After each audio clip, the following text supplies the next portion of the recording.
আজ লিলুয়া বাতাসে মেঘেদের মাসে রঙিন সাজে মনের পলাশ আবেগে আভাসে।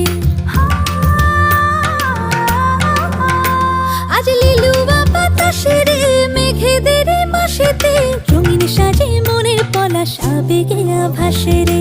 আগমন